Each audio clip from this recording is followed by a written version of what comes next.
Nasa sa'yo kung ano pipiliin mo, uubusin mo yung lakas mo sa kakatunganga sa bahay o uubusin mo yung lakas mo sa mga makabuluhang bagay. Huwag ka mag-alala kasi kahit saan dyan, may mararating ka. Alam mo na yun.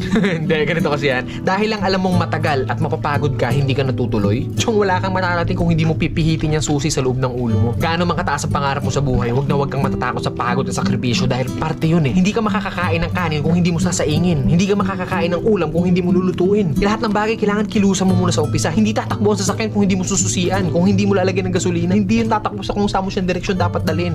Kailangan kumilos ka. Kailangan ng lakas mo para marating mo kung ano yung gusto mong marating sa buhay. Kasi kung hihiga ka lang dyan, wala mangyayari talaga sa'yo. Hindi po pwede na inaasal natin lahat sa Diyos na parang nasa Diyos, lagi kong idadasal sa Diyos. Hindi po pwede yun. Sabi nga nila, di ba, nasa Diyos ang awa, nasa tao ang gawa. So depende yan sa'yo kung ano yung gusto mong kilos. Sabi nga, work smart, not hard. Hard work nga yung ginagawa mo, pero sablay naman yung mga diskarte mo. Wala rin mangyayari, di ba? Smart move yung ginagawa mo, pero swabe lahat. Kailangan mo lang talaga gamitan ng tamang isip at tamang puso sa lahat ng bagay. Ang pangarap, parang nagtatanim ng puno. Malaki pangarap mo, malaking puno yung kailangan mong itanim. Hindi naman pwede maghukay ka ng mababaw lang. Hindi naman pwedeng konting tubig lang yung ididalig mo dyan. Kung gusto mo ng malaking puno, malaking trabaho ang kapalit nun. At nasa sayo yun. Then pag nagbunga na yun, hindi po pwede na hayaan mo na lang bumunga yan dyan. Hindi. Kailangan pa rin ng maintenance. Ganun din sa atin. Kung ano yung marating natin, nandoon na tayo sa taas, hindi po pwede na halalan-tutay ka na nandun sa taas. Pag hindi mo diniligan yung puno, magbunga man siya isang beses lang and then sa susunod hindi na ulit. Ganun yung pwede mangyari pag pinabayaan natin kung ano man yung narating natin sa buhay. Mawawala lahat sa'yo.